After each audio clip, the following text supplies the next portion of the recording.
first. Now we're gonna go live on Facebook. You guys just hang in there. I have, I think, 51 windows open today on my computer. Let's do it again. It didn't work. Here we go. Page. Go live.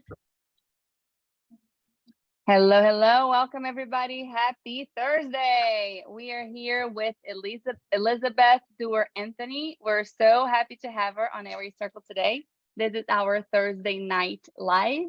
We welcome everyone to watch from either Facebook or in our Zoom. We have a really good frequency going on and really good community going on Zoom over here with our chat. But we welcome everybody to share this with your colleagues, share on your professional page or personal page. It's going to be available live only, and then it goes into our membership. I am going to let Angela do the honors and introduce our guest today. Wonderful. Thank you so much, Renata. Beth has been a clinical dental hygienist for over 30 years. She has experience working in general practice, periodontics, pedodontics, and nursing homes. She has observed how dental fear creates a downward spiral of reactions for patients and practitioners. Her education in myofunctional therapy helped her realize dental fear is based on the inability to breathe. Many troublesome patient behaviors arise from a compromised airway. Beth is a passionate advocate for changing the way practitioners approach difficult patients so that everyone has a better experience. She has created a live interactive webinar with the same title as this presentation that includes information on self-care for dental professionals along with a guided meditation. As an experienced singer and actress, she is able to make her presentations memorable while allowing her audience to leave feeling uplifted. Oh my God. Beth is a certified specialist in orofacial myology, an experienced speaker, published writer, and the author of Surdentity. She is the CEO of Denta Diva, that was a tongue twister, in upstate New York. Beth, we're so honored to have you here tonight on Airway Circle with us. The floor is yours. Hi. Oh my gosh. When I wrote that, I didn't think anybody's going to read it out loud. I'm like mortified now. I'm like, oh, it sounds like I'm like a big deal. Oh my God. Now I have to do a good job. Girl, you are a big deal. You're on Airway Circle. So, yeah. Hi, everybody. It's so awesome to be here. And I recognized a lot of names from interactions in the Facebook groups. So it's really cool to be here and to share some of my knowledge with you. Like Angela was saying, so I've been a hygienist for 35 years actually, and I have been interested in and really concerned about patient dental fear and how it affects patient behaviors since 1995 was when I very first started. So I've been at this a long time. But when I took the myofunctional therapy course, within 15 minutes of the first day, I was like, oh my God, it's because they can't breathe. What? And that was even after I published the book Surdentity. I need to republish it with my new information because with all that was in that book, it's only half of what I know now.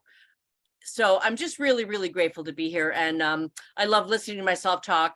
So it's win-win. So let me share my screen. I kind of pared this down a little bit. Come on now. Need help? Apparently. Come on, what's up with this It's thing? all good. There we go. Take your time. Do you see it? Not yet. Nope. So click on the bottom where it says share screen in green. Share screen. There we go. And then it's going to give you an option to choose which screen do you want to share. You can pick the presentation only.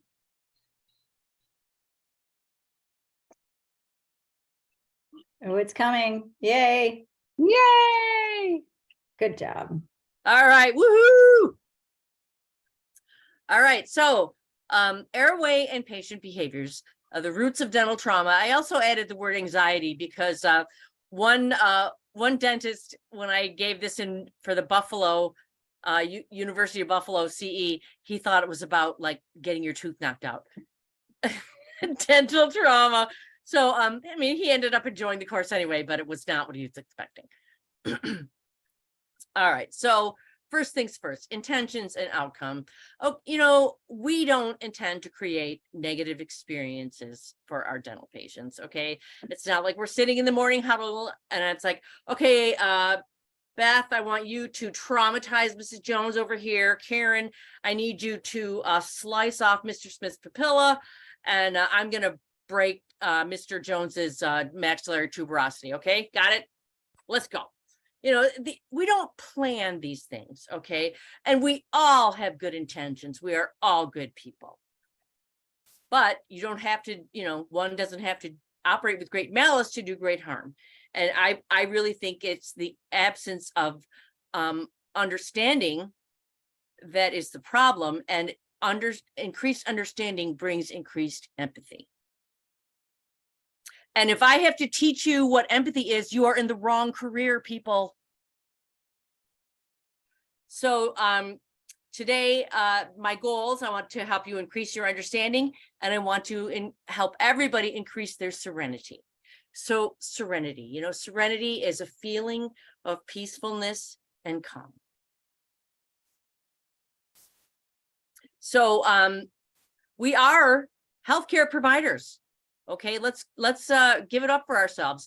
We are healthcare providers, and if you know, if we want to be taken seriously as healthcare providers, it's important for us to understand. And I know I'm preaching to the choir here, but to understand the connection between the brain, the body, and the oral cavity. The mouth, you know, the mouth is linked to the bloodstream even when gingiva is healthy. Okay, I'm probing these people 2 to 3 millimeters is oh great, yay. But guess what? 2 to 3 millimeters is like Cleveland for bacteria. Okay, there's plenty of space in the average sulcus for bacteria to collect and proliferate. My personal theory is that in early humans, this was a survival trait. The mouth was connected directly to the bloodstream because if you put something in your mouth and it's poison, your body has to know quick. No time for it to get to your stomach. So therefore, the mouth was connected directly to the bloodstream. However, in early humans, their mouths were closed most of the time because they were pre-verbal. Okay, they weren't like us, like blah, blah, blah, blah, blah. They were just hunting and gathering and mating, and you know, they weren't taking pictures of their food or putting bad reviews on Yelp or anything like that. So my theory is that the mouth is designed to be self-maintaining if it's closed most of the time, which is, I'm talking 22 out of 24 hours. That, of course, is impossible in modern life. And that, I think that's the basis of a lot of disease processes now, because we have a Maserati, but we're filling it with the wrong fuel and we're driving it completely contrary to what it was built for. So of course it's going to break down, right? But anyway, if we want to be taken seriously as healthcare providers, we need to know the names of medications. We need to know how to spell them. We need to know what conditions they treat. We need to know the names of medical conditions and medical terminology. It's really important if we want to be taken seriously as healthcare providers. So I took this off a Facebook group just yesterday, and it speaks very much to why I do what I do. And so this is somebody describing it, you know, an unpleasant interaction with a patient, and I'm dying because she was an old female. So I wonder how young this hygienist is. The old female is probably like my age. And, you know, so it was a bad experience for everybody involved, and a patient that comes in and acts like a wacko. Okay. So here's the thing. acts like a wacko is her opinion. We don't know what actually happened because there's no body cam. But what I take from these sorts of posts is that patient comes in, they're difficult, the provider makes a judgment and gets frustrated, and the whole thing ends badly for everybody. And my message to you tonight is it does not have to be that way. So no, we're not therapists, but neither are hairstylists, bartenders, or flight attendants, but we still have to deal with human behavior. The oral cavity is intimate. The oral cavity is sacred. The oral cavity, we should, it's like a chapel. It's not a construction zone. Look at the shape of that altar and look at the shape of the back of the throat. Okay. We should be entering as if we are walking into a church. Respectful. This is a whole lot of information right here. Feel free to screen share or take a picture, but this is an excellent description of what goes on in the brain and how the body responds when a person is in fight or flight. Excuse me.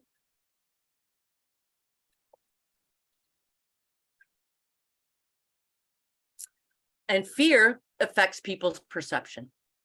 A frightened brain cannot process input the same as a brain that's not frightened. And fear and pain, fear makes pain worse. Fear affects patients' perceptions and it increases their pain. Fear creates distrust. I love this little meme over here about what we say and what they hear. And when a patient is fearful, when they're afraid, if they're confused, if they don't know what we're talking about to begin with, when they become afraid and anxious, they're going to distrust what we're saying, especially if we talk in a lot of jargon. What I love about our job is we get to touch people. And therapeutic touch is, I think, something that needs to be brought to the forefront for dental practitioners. When a person goes to their physician or whatever, they don't touch them very much. We get to touch people a lot. And therapeutic touch can be very powerful in bringing down an anxious patient. Just a little bit of light pressure. And you can do this while you're doing your orofacial exam. Just a little bit of light pressure.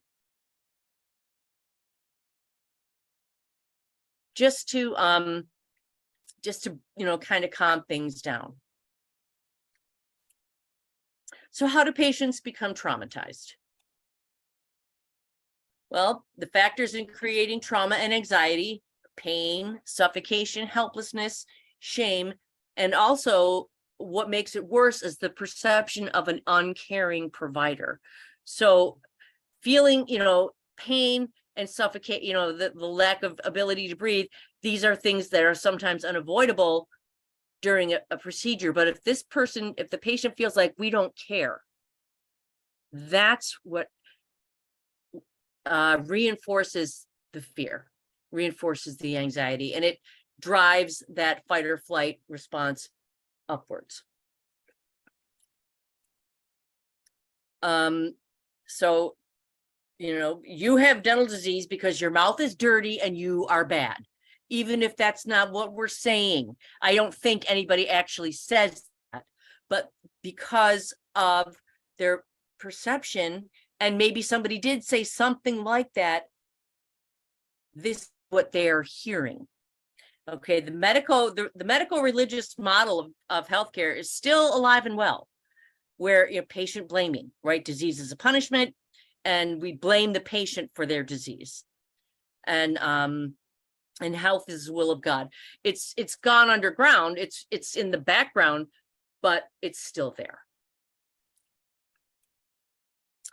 So, judgment and prejudice. Am I forming an opinion without sufficient knowledge? How many times, oh my gosh, have I opened up a chart and seen all these notes by a former provider and been like, oh, great, this is going to be, this is going to be a circus.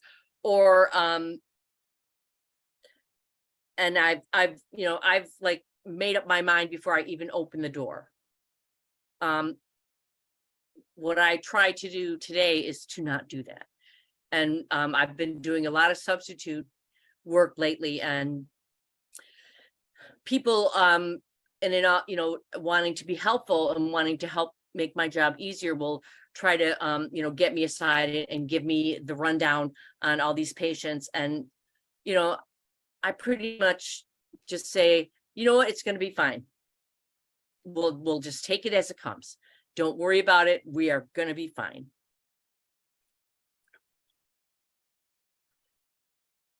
So there's many factors that affect oral hygiene that create dental disease. We know the first one, mouth breathing, hyposalivation, dysbiosis, and acid reflux. And we know that mouth breathing contributes to all three of these things. Anne Guion has a wonderful course about saliva. And so saliva is magical. And this is where I came with my idea that when the mouth is closed, and humans are supposed to be obligate nasal breathers, but we're not anymore. When the mouth is closed, the saliva was flowing. It was flowing in and out of the crevices. It was going down in the sulcus. It was, doing what it does, regulating the pH, helping to, get the bacterial population in a state that's not so destructive. It's, not all the bacteria in the mouth is bad. There's really only a few of them that are particularly damaging, and they're the ones that are the hardiest. But when the mouth is closed and saliva flow is adequate, it becomes self-regulatory. I'd love to see a study on like monks or somebody that just right that has their mouth is silent, like test the bacteria. I do have to say that I love Anne, by the way. That what? I love Anne. You have her name Oh on the yes, slide. yeah. She's the fantastic. bomb. Mhm. She's the bomb. She's extremely knowledgeable and brilliant. So systemic acidosis is can be an initial event in the in causing dental caries. And we know, and systemic acidosis comes from mouth breathing. Respiratory acidosis starts with mouth breathing. So it's not just that the mouth is dry from not enough saliva. Mouth breathing disturbs the balance of the whole respiratory system, which is attached to your blood system, which is all out of balance. It's all connected. That is one thing that I'm very excited to see the dental profession coming around to, that this is all, the human body is one body. And, it's not just, we're not just working on these little white things to make them look pretty. So Dr. Tom Neighbors and Direct Diagnostics. So you can learn a lot from saliva screening. You can get a bacterial count and you can treat specific bacteria. I just subbed in a perio office that was using this. It was really cool. I'm reading the reports like, wow. And Barbara Tritz, of course, the queen of dental hygiene. She's all about, she talks a lot about this as well. And make note of these names. These are important names to know, besides mine, of course. So we want to prevent future trauma. I am a big fan of Dr. Chris Kammer. The American Academy of Oral Systemic Health has a lot of information on the things I'm discussing. Drop the drill. Dr. Chris Kammer treats decay without drilling. He says, when I go to the doctor with strep throat, they don't cut out my throat. They give me antibiotics and my throat gets better. And he uses silver diamine fluoride. Dr. Steve Duffin, of course, is the godfather of silver diamine fluoride.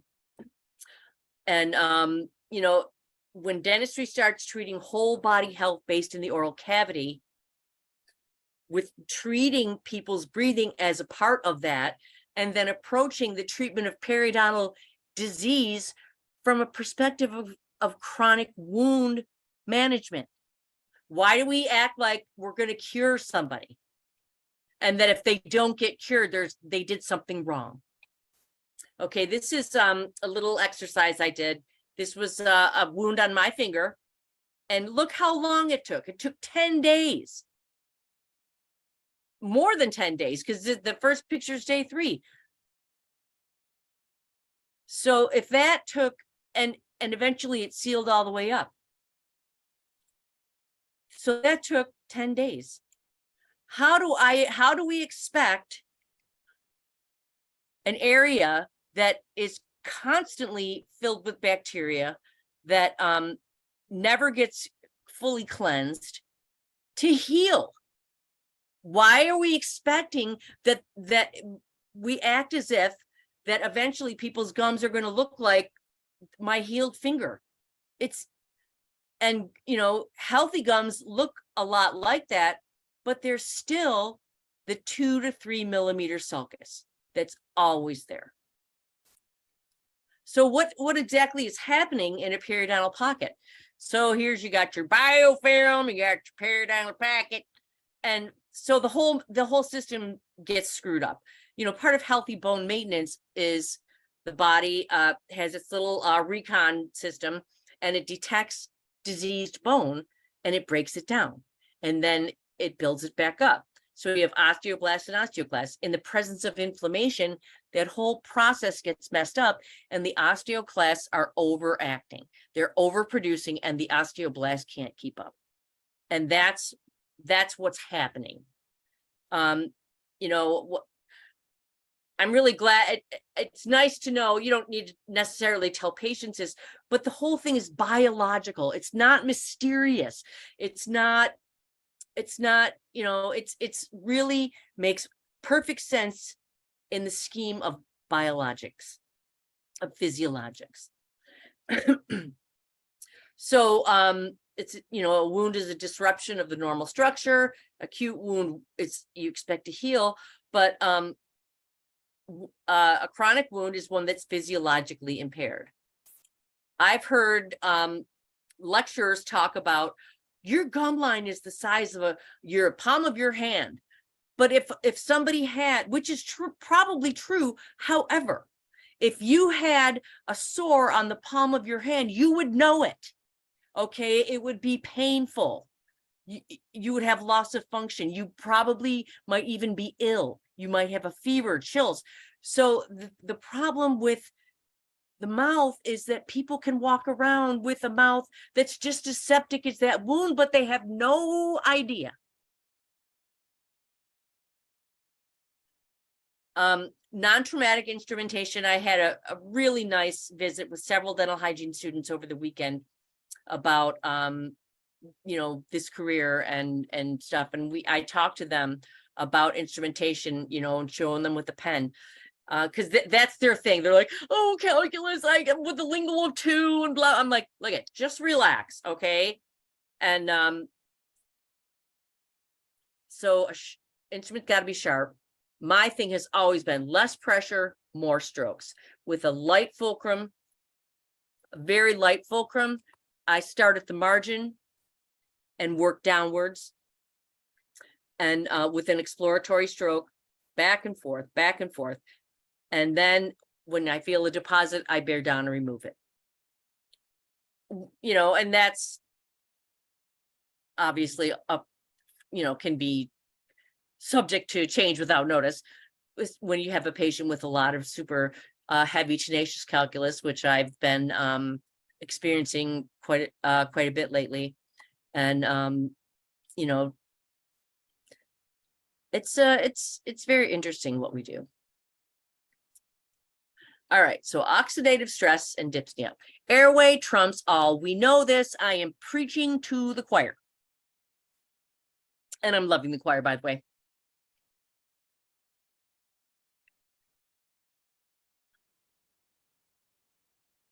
So oxidative stress and fear. In the book Breath, which I'm sure you've all read, Nestor talks about this patient. She had a dysfunctional amygdala, so she was incapable of feeling fear.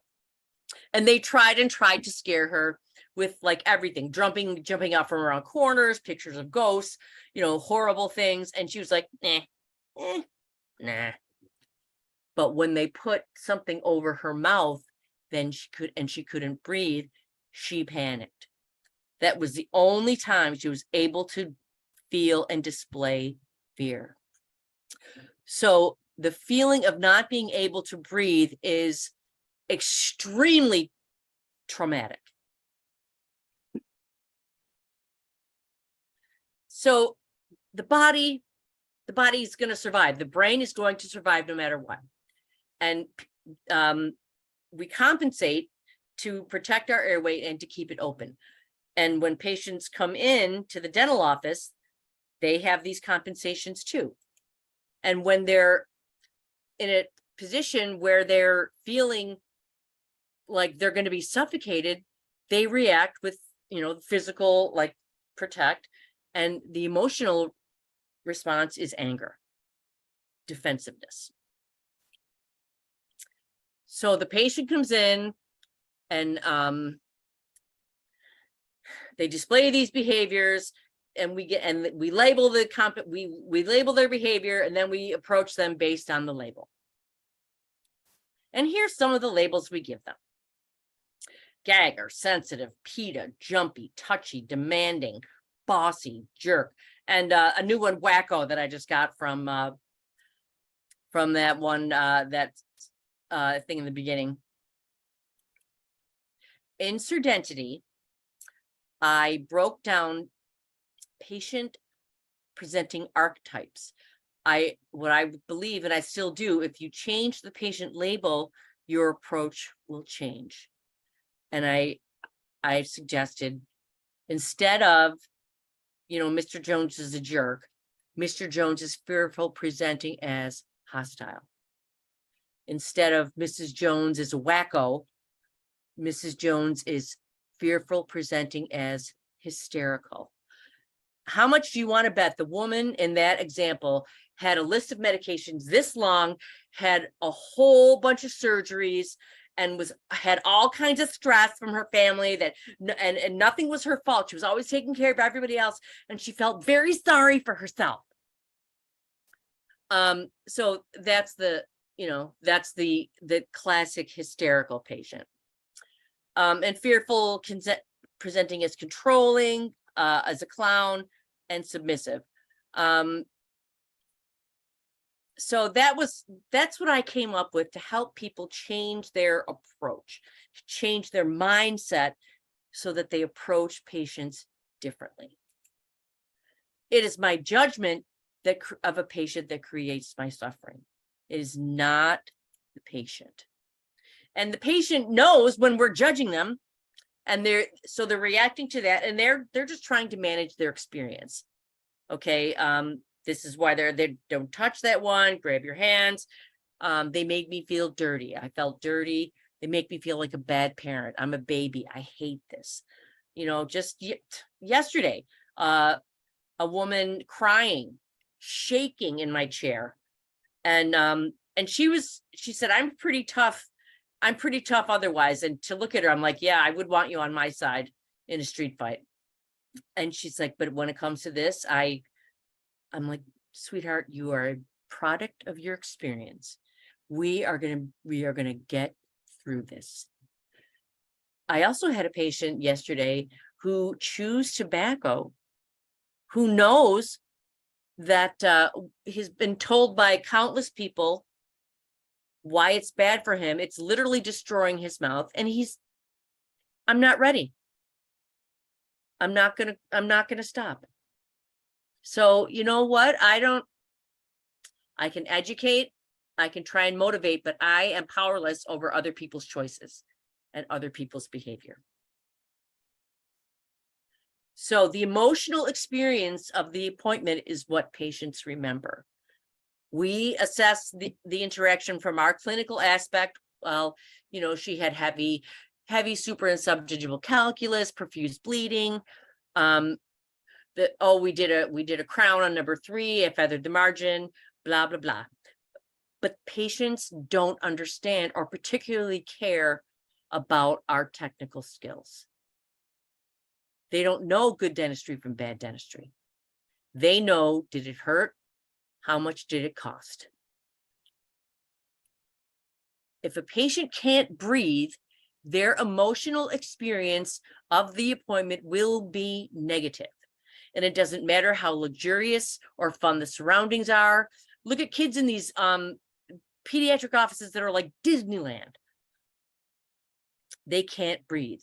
And kids today, and you all know this, and you're in the front lines of this, kids' airways now are smaller than ever. And the dental cripple. So, and I see memes making fun of these sorts of people on dental groups, and it makes me very sad because these people, they've all been traumatized. They have toxic shame, and we need to get to the root cause of their disease before we do anything else. And this is where I think myofunctional therapists would be so beneficial in a dental office. Breath instruction. Oh my gosh, breath instruction, functional swallowing, dietary counseling. We could be doing so much more for these people than clean, and cleaning your teeth is good too, but we could be really helping these people to change their lives, to become something totally different. So mouth breathing and patient behaviors. So when patients come in and these behaviors that people complain about are all rooted in the inability to breathe, because these people are mouth breathers. They can't recline, sighing. So while you're cleaning your teeth, groaning. So they're sighing, but a lot of times that groaning is not on purpose. It's their tissues. It's like a little mini snore. So they're mouth breathing while you're trying to work in their mouth, and it's a groaning sound, but it's like a little mini snore. Throat clearing. Snorkeling was the best word I could think of. People that feel like they need to clear out their nose and like their entire pharynx and their upper respiratory cavity, and give you a sputum sample. It's pretty disgusting, but and I don't miss the spit bowl. Oh my gosh, I don't miss the spit bowl. But frequent closing, frequent rinsing, and frequent spitting, these are all behaviors that dental professionals complain about all the time. They are all rooted in mouth breathing. So, and patients have oral movements, reflexes that contribute to patient behavior. So we know this, right? They started out functional, but they become dysfunctional. And the tongue is weak, so other muscles are jumping in to compensate for it. And as my orofacial myofunctional therapist, this is what we are helping people to do. So, oral reflexes are necessary for survival in infancy, but they should integrate over time.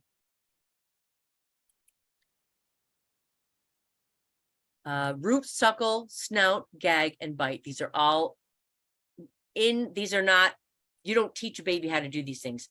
They're reflexes. The transverse tongue goes to, so you touch over here, tongue goes over there. And the swallow, the tongue thrust swallow. And we know this, with the tongue thrust swallow, it starts with, bottle feeding and, because it's protective. The tongue has to protect the airway because too much is going into the mouth and the tongue doesn't have to work to get what's going into the mouth, and there's too much. So it's just like, and you know this. When I was in Sandra Colson's course, Jennifer Tao spoke to us, and then the light bulb went on in my head about all this. And that's where I put the puzzle pieces together. So, we have reflexes, but we also have habitual muscle movements. They're not as strong as reflexes, but they're pretty strongly conditioned. And again, they're compensations. So the gag reflex, and that's what it is, people. It is a reflex.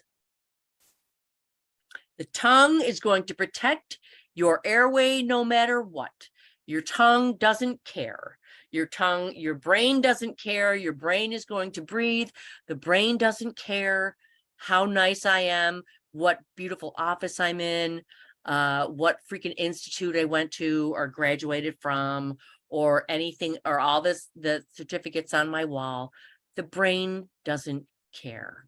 The brain is going to breathe, and that is the bottom line. So if a person's a mouth breather and I put a bunch of stuff in their mouth, guess what? It's gonna go out. That's what gagging is. And I've learned to be more proactive in looking for signs of gagging in patients. And that they might not be indicated in the chart. And a lot of times I think it's the actual reason that patients refuse x-rays is because of the physical taking of the x-ray. Yeah, they say it's the money, the radiation, but it's really it's the physical x-ray in the mouth. So if you're looking at their previous x-rays, they have open between the arches, slanted occlusal lines, you can't get past the second molars, there's overlapping. These are all indicators that that the patient can't tolerate an x-ray in the back. And you know this too. So you look in there, they sit down, you look in there, you look, and they have tori, they have a scalloped tongue, they have a tongue tie, they have dry lips. These are all indicators that they probably don't like x-rays. And patients absolutely appreciate acknowledgement of x-ray difficulties. I have the patient, I look in their mouth, I'm like, oh, wow, you must hate x-rays. They're like, how did you know that? I said, I can see those bony protrusions in your mouth. Those are awful. Yeah. I had a 76-year-old woman who had a terrible gag reflex, and nobody was ever able to get bite wings on her, and I got bite wings. It was like so amazing. She cried. She cried. Roger Price, I want to talk a little bit more about that, but Roger Price talks about a pterygoid squeeze. So thumb and forefinger, and you just squeeze the pterygoid for about 30 seconds. But this is what works for me. So I have the patient breathe in and out of their nose for a full minute. Have them inhale through the nose. Hold their breath as they open their mouth. Place the sensor, and as I'm getting the image, they close. Okay, I want you to breathe out, push that air out, push it out, keep breathing out, keep breathing out. For some people, I will even put a little pressure on their philtrum right before I place the sensor. I want you to focus all your attention right here. Place the sensor. Okay, breathe out. And this 75-year-old woman, she opened, I'm like, okay, we got it. She said, what? Like, we got it. What? You got it? Yeah, look, it looks great. And she cried. She cried. Here she's 76 years old, been told her whole life, you're a bad dental patient. Maybe not in those words exactly, but that's how she felt. And that was a really wonderful, moment. So other reflex, and my nursing home experience is how I also came to realize about these reflexes when I was working with patients who were had severely compromised brain function. And I realized, wow, their brains are reverting back toward an infant stage. So these reflexes are coming back, or in a lot of people, they just never integrated. A surprising amount of regular people just walking around, their infant reflexes never integrated. So the snout reflex, this is, you have an overactive lips compensating for the tongue.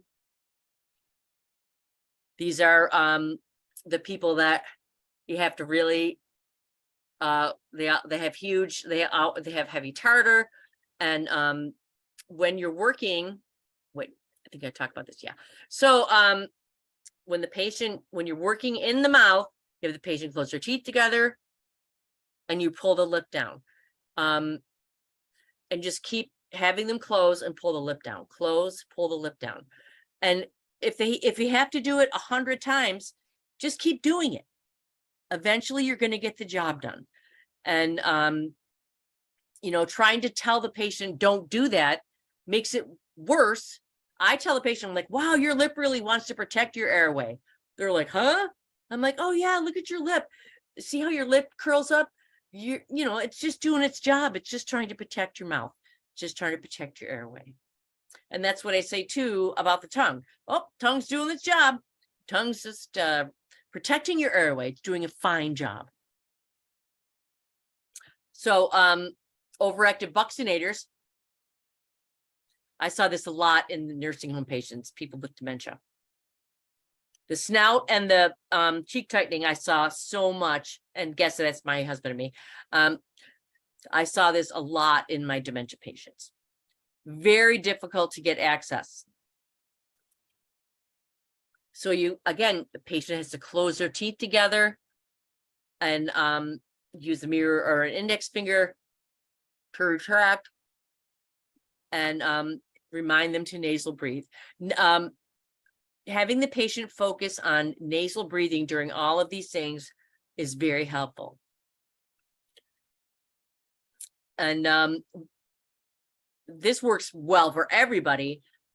I instruct my patients, begin brushing in the back, their mouth half open, and move the brush to the front.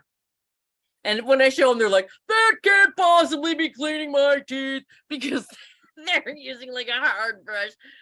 I'm like, no, it really does, I promise. All right, so we know about this, right? The tongue thrust, low tongue swallow. And when we're working in the mouth, the patient, the tongue comes forward reflexively every time they swallow. So they perceive something in the back of the mouth, when the tongue comes forward. So these are, I see this meme a lot, and it's literally true. They can't swallow their own saliva, especially in a dental office where they have anxiety. So I use the saliva ejector. Why? I don't understand why hygienists complain about patients won't just use the saliva ejector. I was working in this one office, and I always, the other hygienists were always, giving me saliva ejectors. Oh, I never use it. I'm like, what? Oh yeah, you can take mine. I never use them. I'm like, how does that work? But anyway, so I work double-handed, and I use my saliva ejector almost continually in my left hand as retraction, as suction. And that's the technique I've developed. So fear creates anger. And again, we're not, we're not therapists, but we both deal with frightened people, and flight attendants have frightened drunk people.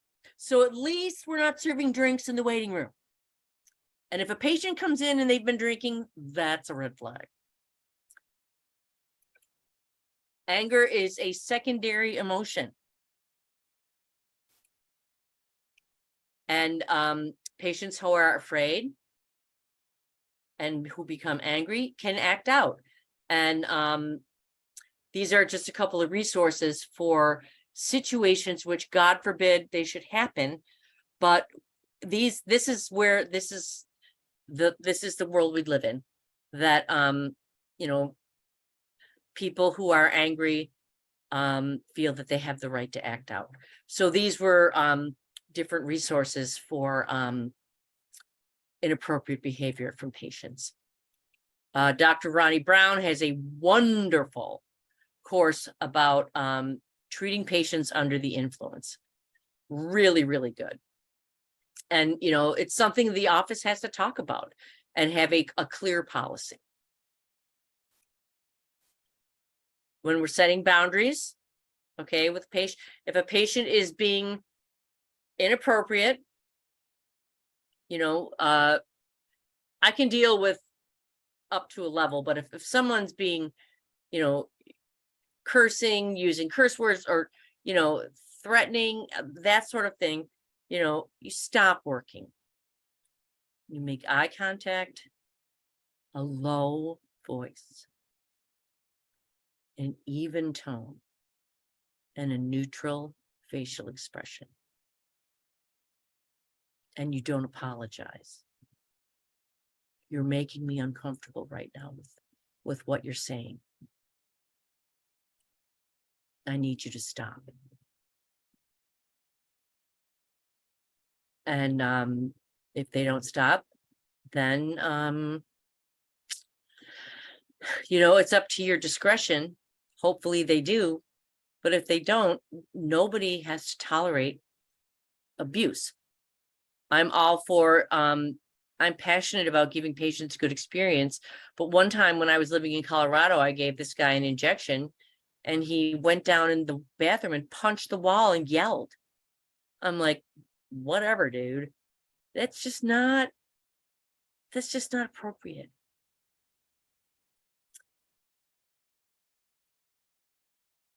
And if you have a situation where you've set your boundary and it's not working, you get out of there. You get space between yourself and that patient. You seek a safe spot. You tell the doctor, and you call 911 without hesitation. Do not hesitate. All right. So I've talked about a lot of stuff, talked about these patients, called out some of my fellow professionals, but here's the thing. So neuroception are the impulses that our brain gets that are below the level of consciousness. In the olfactory nerve and the auditory, the olfactory nerve is highly active in that fight or flight response. Your sense of sight doesn't when this whole trauma anxiety thing is going on, your sense of smell is the most powerful sense. So that's why people talk about the smell. I walk in and that smell. Back in the day, that smell used to be clove oil. I think dental offices in general smell better than they did. But so we have trauma too. Okay, and my trauma affects my interpretation of a patient's presenting behavior. I don't know about any of you, but I'm a wounded healer. I'm getting better, but I still am, right? I can care for other people, but I can't care for myself. Pouring out all this love and compassion and empathy for all these people, but the conversation between my ears is downright abusive.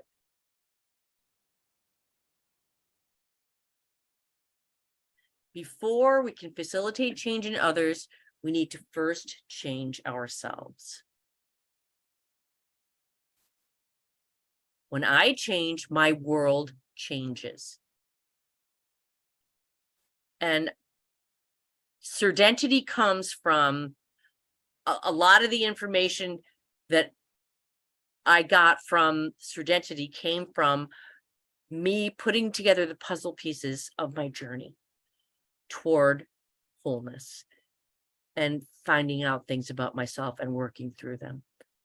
And I was just able to kind of take this and that and certainty. It doesn't mean I'm perfect. And it doesn't mean I'm like super serene every single day. Bob Barkley, the Inner Work and Co-Discovery, talks a lot about the same thing. There's a Bob Barkley workshop. There's a Bob Barkley study club. And inaspiritofcaring.com is another resource for learning about co-discovery and inner work for dental professionals. So, people pleasing, right? I need the approval of other people to feel good. I have difficulty saying no. What did I just say? Brutal self-criticism over mistakes, perfectionism, fear of authority figures, fear of conflict. These are all debilitating mindsets that create fear in me as a provider. And something interesting in that example I showed at the beginning, the hygienist said that they were terrified. So the patient came in angry and acting out, and it terrified this hygienist. So right off the bat, there was already stuff happening. What is fear? False evidence appearing real. Feelings are not facts. I love that. And how do we cope? How do we cope? Everybody has their ways, and maladaptive coping techniques can be destructive. I know for me, I quit drinking 25 years ago, and going into a dental office hungover and trying to deal with difficult patients was not fun. It's much easier when I'm not hungover. So these are all resources for you to evaluate yourself, just to take a look. And support groups. So I'm thinking more of these support groups where I see a lot of people ranting. Okay, I'm going to rant, I'm venting. And the thing is, describing the problem is not a solution. So are these groups, is it really support? So this person gets on there and, describes a problem, and everyone agrees with the problem, but nobody offers any kind of a solution. And making fun of patients is not a solution. It is never a solution to our frustration. Full stop. Think back to those pictures of the dental cripple. Those people are suffering. So this is a nice quote about patient-centered care from Avram King. And this is an ideal. This is something to strive for. This is certainly not like how I come in every single day. I'm like just this all the time, patient-centered, blah, blah, blah. My angel wings and such, my aura. But this is something to strive for. And we can, all I can do is strive. All I can do is try, right? Every single day. All right. Whew. So let's just all calm down for a second. I have some music here, and then I'll take some questions.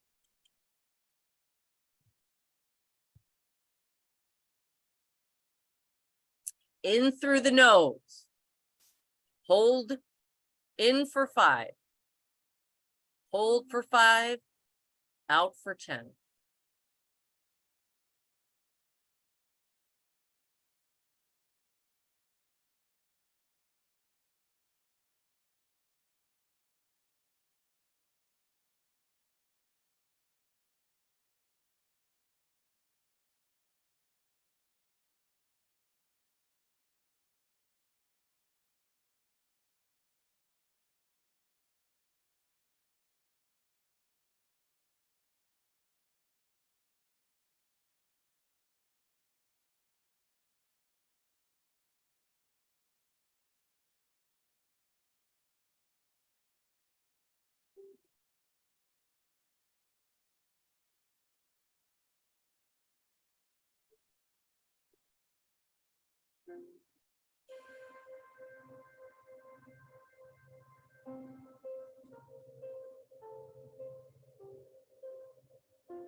Oh, now it won't stop, for cripe's sakes.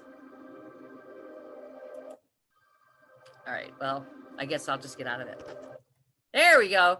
All right, so we have reached the end of my little talk, and I didn't even look at the comments, but anybody have a question or a comment? I would love to hear it.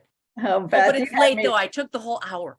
You had me rolling the entire time. I don't know about anybody else here, but if anybody saw my face, I was laughing. You had me rolling, but it was very interesting and I really enjoyed it. And you just add a comical relief to this. Oh, okay.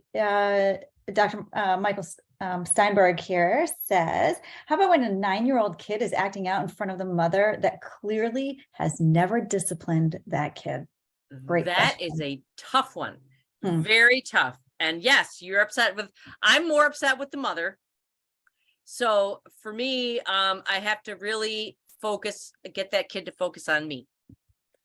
And, talk about the breathing, right? Okay, Johnny, I need you to look at me, buddy. Okay. All right.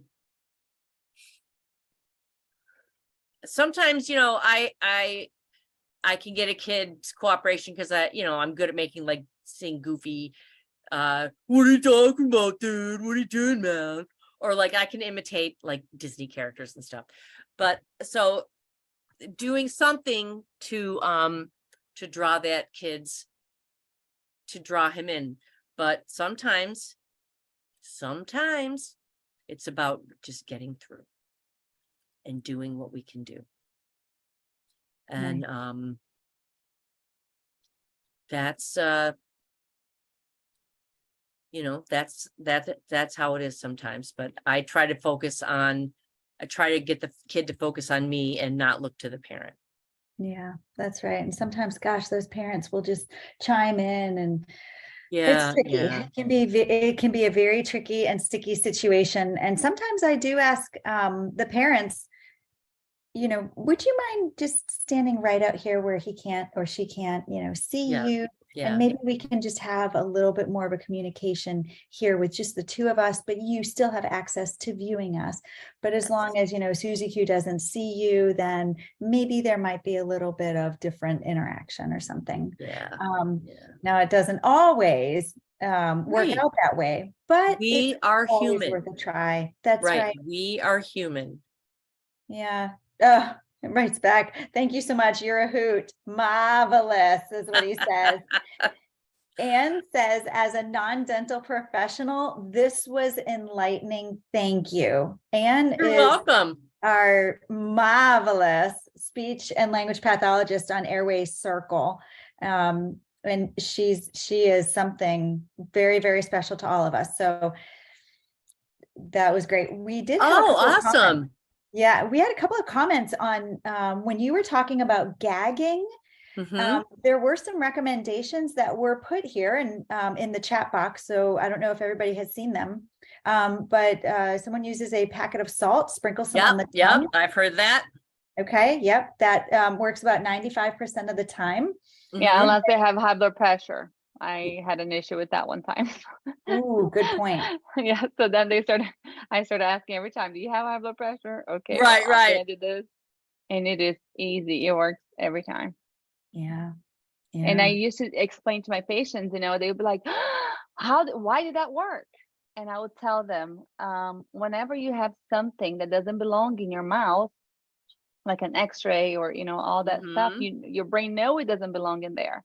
But whenever you don't gag like that on food, and sometimes you take a big bite, bigger than the x-ray, you Mhm. know? Right. Yeah. So if your brain knows it's food, so we're tricking your brain whenever you put salt. It's telling you it's okay, Mhm. whatever it's coming in, it's okay. So go ahead and yeah, they accept it pretty well. But that's Yeah. awesome. So, also, I'll throw this in there too, Okay. real quick, is that how sometimes the sensors are just a little bit, a lot of bit thicker. Oh, When you yeah. have the sensor and you just have the bite wing or anything on there, I always let the patients who I know are gaggers, I let them lick it first so that their tongue can see what it feels like before I go ahead and place it really into the mouth itself. Okay, so you see this right here, this is what your tongue is going to be feeling, and this is the bump, and this is it, and okay, bam, bam, in. But then again, I don't have to walk out. Some offices still have that you have to walk around the corner to push the button. Mhm. We use the Nomad, bing, bang, boom, it's Yep. done. Yeah. That's the Oh, yeah. convenience I of love the having Nomad. that. Yes, yes. I know that we do have a question. Renata, did you have a question? Yes. Okay. I have one, but Dana Moon said, "Hi, Beth," and she Hi, says, Dana. I asked the parents to leave the room. LOL. They Ah. and then they behave much better. I remember cleaning one time a 2-year-old. I used to work in a pediatric office, and this 2-year-old little boy was doing so good, and the mom was sitting in the corner in the chair. All of a sudden, the mom stands up and goes like this on his leg. He out freaked out. And I mean, if you think about in a child's mind, my Yeah. mom just saw something that I didn't. Something's about to happen because she came over here to comfort Mhm. me, and everything was going fine. So I asked her, "You're welcome to stay right at the door, but you need to stay outside the door. You can stay right there. You can see, hear everything that's going on." But sometimes, yes, kids will do better without the parents. But we all know that, you know, I'm a helicopter parent, so Mhm. I can't say, well, sometimes I think that I go through, but anyways, Right, right. we hear stories of offices not being nice to kids. I've seen and I've experienced people not being nice to children in dental offices. So it Right. is, we all get it. We all understand. There's a question over here. I don't think that you touched specifically on this, but it says, what shift within the airway space do you hope to see that would align with certain, how do you say the name of your book? Is it in the chat? Yeah, no, Okay. it was one of Anne's question. Yeah, let me see if I can. Surdentity. Yes, I Oh, can't say it. surdentity. Say the question again. Yeah, let me copy it and I'll paste it on the chat. Make sure it's not Angela only. There it is. What shift within the airway space do you hope to see that would align with your book? Oh, well, I would put all the information I just presented to you in the Okay. book. And because when I wrote that book in 2013, I hadn't been educated yet. Wow. And I had been a hygienist for some time. So that's where I came up with the archetypes of the presenting behaviors, and I knew the emotional experience was what mattered. But it wasn't until I took that initial OMT course that I put together. Oh, it's their airway. Mm-hmm. Absolutely. Well, today has been a lovely, lovely night. I really enjoyed listening to so much hygiene. I miss it so much. So this was a great reminder of why most of us, went into this profession over here. Lori said, I remember we met at a dental conference shortly after you published your book. Yes, that's right. But I do want to, before we go, tell everybody The girls and I are having a huge meeting, and some good and amazing changes are coming to Airway next year to Airway Circle. But one of the cool things that we have going on is our mentorship program. We all know that there's no standardized education in the airway myofunctional therapy field. And a lot of us don't have that, what we have in hygiene, that we get all this education and then we practice, you know, and we watch other people and they watch us and we have that guidance. So we did put this mentorship plan together, a program together. It's about 2 months long. We have over 20 hours of content. We kind of go, you know, a little bit into the basics of myo. We talk about muscles and all of that stuff. And then there's several lessons that you're able to watch us work. So we're doing consultations, we're doing full assessments, we're doing therapy sessions. Excellent. And then the biggest So thing important. of them all, well, Angela and Tamara do share pointers of the consultation. She goes through her whole consult and talks about each individual thing. What are you supposed to be looking at whenever you ask this? So the big thing about this is that we are going to share, one, the assessment that I put together after looking at like almost 15 assessments from all over the world. I had some in Spanish, I had some in Portuguese, I had tons of English ones, and I kind of gathered what I thought were the most important things, and I put in one, and I'm going to be sharing that with the world, with everybody. We're going to share that on November. What day is it, girls? 22nd? Is it the 22nd? Tuesday? It's in 2 weeks. So yeah. Okay. Wow. So exciting. Yes, November 22nd. Everybody meets us at 8 p.m. Eastern. I'm going to be sharing that with the world. So anybody who would like to use that assessment, you guys are welcome to. If you think about it, and I would love any input. You know, if somebody says, Renata, I don't think that's very valid, or Renata, let's add this because it is super important and it needs to be in there. So that's a meeting for us to all kind of share what we have seen and what we think that it works.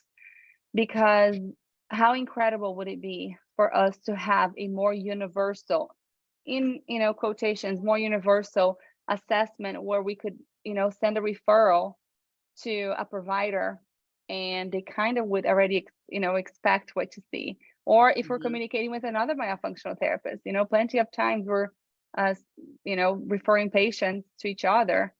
How cool would it be for us to have something very similar? And the way that I have the assessment, you don't have to do everything. So if you have a 4-year-old and you're looking at TMJ, or, you know, you don't have to answer that, or you can't see the occlusion at all. If you cannot see the occlusion all the way in the back, you're not going to write class 1. You know, you're not going to write anything at all because you couldn't see it. So things like that you can skip and it's not going to show in your report. So that's one. We're going to be sharing the assessment. And the second big thing, I'm going to get my bag of tools that I sent to all my patients, and I'm going to go one by one tool that I have, and I'm going to tell you guys, what do I use it for, how I use it, so which exercises I'm doing with each tool, and how, you know, why would I prescribe that to a patient. And one thing that I'm going to leave everybody with, most of us prescribe the exercises wrong when it comes to muscle physiology. We're not giving it correctly, the prescription of the exercises. So I'll be talking about that, how to properly prescribe whenever you're looking at muscle. So I hope to see everybody there. It starts January 1st. We have a wait list right now. It's going to be a small group because everybody who participates in Myo Circle, you guys are going to bring one patient over to us. You do the assessment that we gave you the template for, and then you bring it into the group, and everybody, we're all going to look at the patient. We're all going to assess together, and we're all going to treatment plan together. So we're really going to push that critical thinking. Okay, what do you see here? What do we have to work on? Because so many people will give exercises that we are so used to because it's on a list and we kind of have to use. And I mean, you know, all of us go through this at points that we really didn't know what to do, and you just give them something to do something because you know it's not going to hurt them, you know. So this program, it's more like, okay, let's really think about this, because that's going to shorten the time that you're going to do therapy. Mhm. Because if a person can do, whenever you ask them to do a side to side and they can do it, why are you going to give them that exercise? Mhm. Why are you going to waste a week or 2 weeks of them doing something they Mhm. can do perfectly? So you really have to get good at the assessment. That's why I have the assessment the way that I have, for you to be able to see exactly what's working, exactly what is not working. And we can target therapy and target treatment plan exactly to that patient. So we're going to have some special guests over there, which is the Airway Circle board. And we're going to have some surprises, but super excited to see who our first class is going to be. Starts again January 1st, but we have a wait list. We're going to open up the sale, the cart, well, maybe it's going to be a weekend, but it's going to open up on November 25th. Is that right, girls? Yes. November 25th. That's the day after Thanksgiving. Is that Black Friday? Yeah, I think it is. Okay. So on Black Friday, we're going to open up. The first people that sign up are the ones that sign up. Everybody's going to get an email, and then it's closed. And we might do that once or twice a year. I'm not sure yet if we're going to have time to do it twice. But it's going to be a fantastic course. We're talking about muscles, cranial nerves, exercise physiology, and a bunch of cool stuff that I think you guys are really gonna like. And this whole group that comes with us, we're gonna automatically put them on Circle Time. Circle Time is our study club for myofunctional therapy, because I feel like that's how we learn as myofunctional therapists as a group, by sharing experience and sharing cases. So we got to keep that going somehow. And by the way, Circle Time is going to be quarterly next year, because we're going to have some really good meetings, really meaningful, intentional meetings. So we're going to reduce it to quarterly so we can do that for everybody, and we can focus on other courses. Any questions? Does anybody have anything to share? I know I talked a lot tonight and I wasn't supposed to even show. It was perfect. And don't forget everyone to sign up for Elfster. It should be in your newsletter for those who are members. And if not, I will go ahead and post that here as well. There you go. If you haven't heard of Elfster, just click on the link and then you'll be able to read about it, because I know that we want to respect Beth's time as well. I know we've gone over a bit here. Gosh, what else? All right, that is it. We have okay, we have Elfster instead of book club. And next week, who do we have next week? Oh, Dr. That really good looking guy. yes. Oh, is it the favor? I think so. Is that right, Angela? Yes, that's correct. Okay, we have tried to have Dr. Faber. Guys, he is huge in the orthodontic world. Huge. Wait, who is it? Because you also have is it? He's an orthodontist. Yeah, I'm thinking that's this guy from Toronto that you have coming up too. No, Kurt. Yeah, your Brazilian friend. Karen's so handsome. Oh my God. If he was my dentist, I would be eating cake frosting. Okay. I would just be eating it out of the thing. Oh, I have another cavity. You're kidding. Oh my God. So funny, because my mom said the same thing whenever I posted the video of Karen. She goes, "Oh my goodness, who is that?"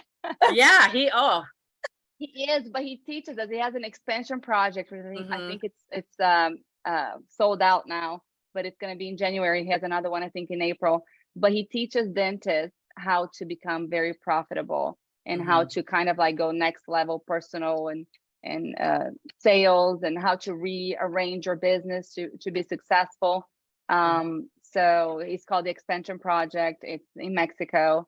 You stay in this beautiful villa, and he has a bunch of activities we're gonna do. So I'm gonna share with you guys whenever I'm there. I'm super excited for it, and it's a great environment to be in with different professionals. But anyways, yeah, this Anton too. That's Sunday. That's what it is. Business series is this Sunday. That's right. So we have Karen, we have Renee, and it's all about business, because we all know, most dental hygienists are not business owners. No. Very few of us know exactly how to run a business and how to be profitable. So I want to add that, Airway Circle, I want to be like all around. Let's try to look at everything. So we're going to be investing a little bit more next year into personal growth and business growth. And these two courses, one in November, one in December, are all about that. So super excited. If you're a Launch Your Inner Mile member, a Mile Circle member, or a Golden Circle member, you get these for free. These are included in whatever you paid. If you're a regular Airway Circle member, then you have to pay, I think it's $49 only, but it's 3 lectures, 30 minutes each, and it's going to be fantastic. So I I just hope to see posted you. that link. Thank you so much. And I'll go ahead and I'll put this webinar into our Kajabi tonight. And if anybody here has any trouble accessing Kajabi and looking at the past webinars we have had, please just let me know and I'll do a little tutorial. Thank you guys so much. Have a wonderful night. Thank you, Elizabeth. Yes, thank you. Were you. fantastic. All right. I'll Thank see you you. guys next time. Bye. All right. We'll see you Bye. next time. Bye-bye, everybody.